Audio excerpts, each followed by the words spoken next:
Alright guys, today we're going to go on a little field trip. We're going to head to Walgamoose Auction, I think is how it's pronounced, in Leola, PA. So let's not waste any time. Let's get heading now.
Hey guys, welcome to the channel. So we're at the auction house, Walgamoose Auction or something like that.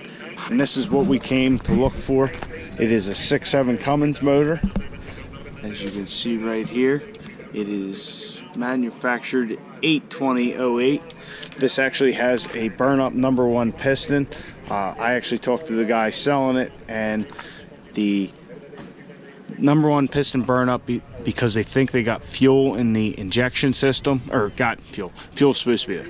They got water in the injection system. They think that's what burn up #1 piston. They said the 3 of the 6 injectors were bad.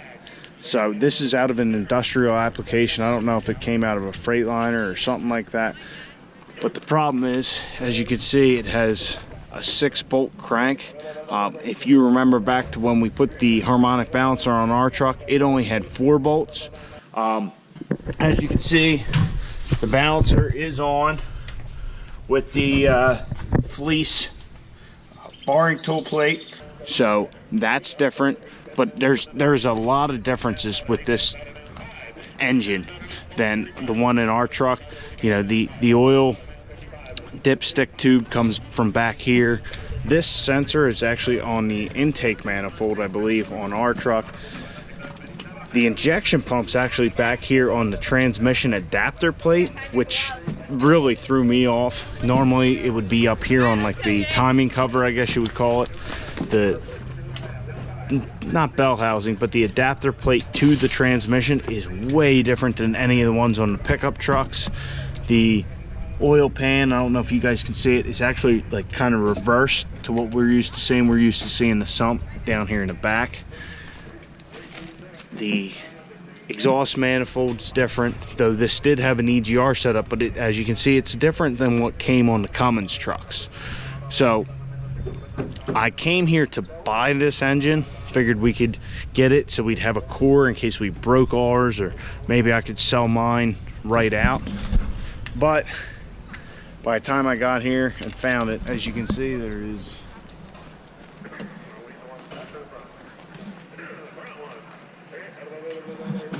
quite a bit of shit here. So by the time I located the motor, it actually already sold. So I actually ran into the kid who bought it. He bought it for $500, which is probably a steal for just the block and the head and all that. But I don't know that I want it. I talked to him. He is willing to sell it. But as you can see here, there is no freeze plug in the back of the head like there is on a pickup truck. So I don't know if we can use it or not. I did call Drew at D&J Precision Machine, and he said that the block and the head are the same. I hate to disagree with that, but looking at the head, there's that, like I said, no freeze plug back here, so there are small differences. So if we bought it, you know, our coolant bypass wouldn't work, which I don't know if that's a big deal or not. That's something I got to find out. But we definitely need a crank to go with it because our performance balancer, our fluid amper, won't work. So we'd need a crank. The head's a little different. I don't know if it's worth the aggravation to save, say, $500 or $1,000. It's worth the aggravation to have this motor and build it. The kid did tell me they were thinking about putting it in a pulling truck. He wasn't really sure. I asked him, you know, if he wanted to make a quick $100 and just sell it real quick, and he kind of, apparently he's into pulling, so I guess he kind of knows what he has. So is it worth the aggravation? I haven't decided yet. I do have the guy's number. He's going to be around till Sunday, so we'll see. But just with all those little changes, it's probably a better move to just get something out of a pickup truck. That way we're not guessing with anything. You know, you don't want to, I guess my worry is that you had the thing sent out and built and you spent the money for the block and they cleaned it and looked at it and this thing's not going to work. So I don't know that. As you can hear, people are starting up tractors and shit all over the place. I'm gonna look around a little more, get a feel for the place, see what's going on. But yeah, I still haven't made up my mind what to do about this thing. Like I said, it is a lot different than I had anticipated. I certainly thought it was gonna look way more like the pickup truck motors. But as you can see, there are quite a few differences.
As you can see, it is much later in the day. Hung out at the auction for a good while, just check things out, comb the place over, see if there's anything I wanted. Of course, all the stuff I want is probably too expensive anyway. It's, you know, I want a little loader, nice little tractor for around the house here. But got out of there, went to Santiago Performance there in Stroudsburg and picked up all our AN stuff.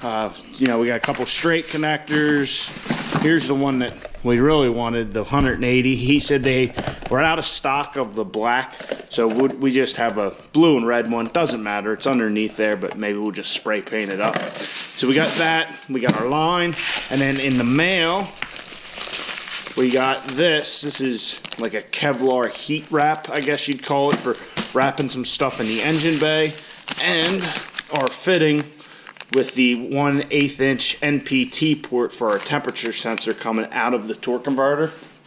And like I said, that heat wraps for, you know, wrapping mainly up here is what I got it for. God damn it. Anyway, so as you can see, it's awful close right there with the exhaust housing of the turbo.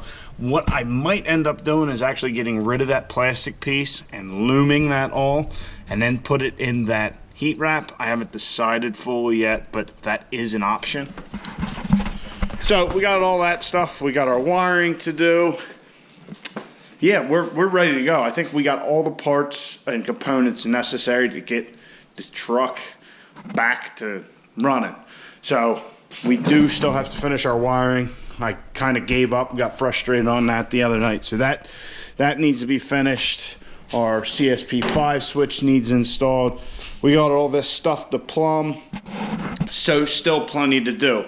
Oh, and another thing before I forget.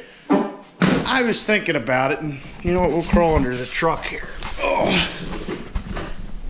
When we were at the auction, I was talking about how the motor didn't have a freeze plug there in the back of the head. Well, that was me being stupid. I don't know if you guys can see it. The back of the head there's the, I guess, an oil drain or return, and then there's a plug, and then below that in the engine block itself is where our coolant bypass is. I guess I kind of just had a bit of a brain fart. So I think that engine, the block, and the head, like Drew said, are the same.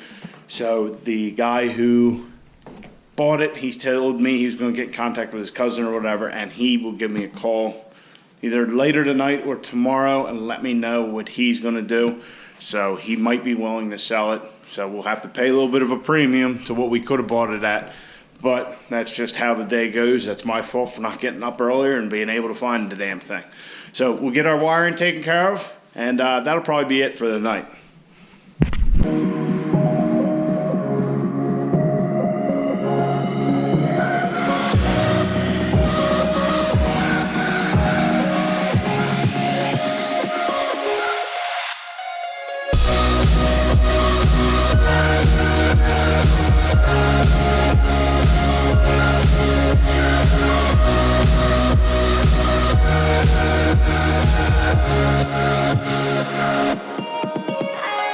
So I got everything wired up and loomed up. What I'm going to do is I'm going to hook my little anti-gravity battery up and see if our fans come on like they should.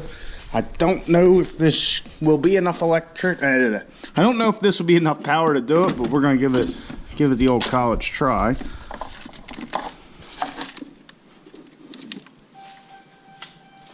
Well, there's the door dinger. Key in the ignition. So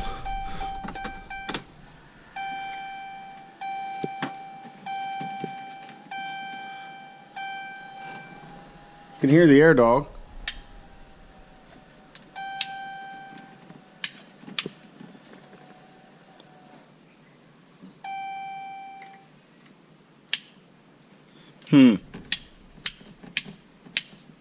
Nothing.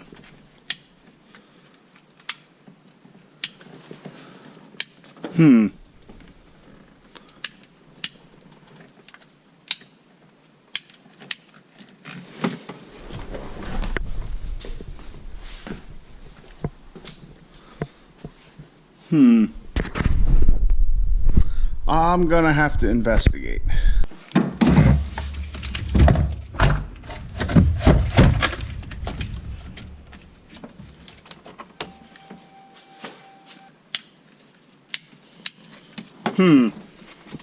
All right, let's try this again.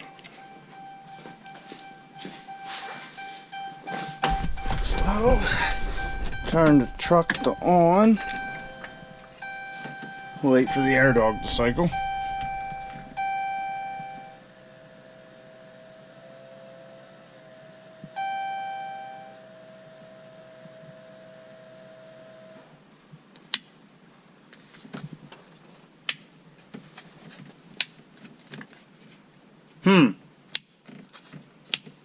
Still no good.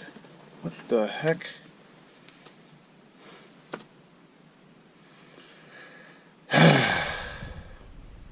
I had a couple of the wires crossed, so if we turn this one on, there's our engine fans. And then here is the one for the aux coolers. When you turn it on, you guys probably won't be able to hear it. Nothing comes on, but the solenoid does, or the relay does activate. So this is good. We just got to figure out what's going on down below, but I'm gonna get this dash back together before we even attempt to do that.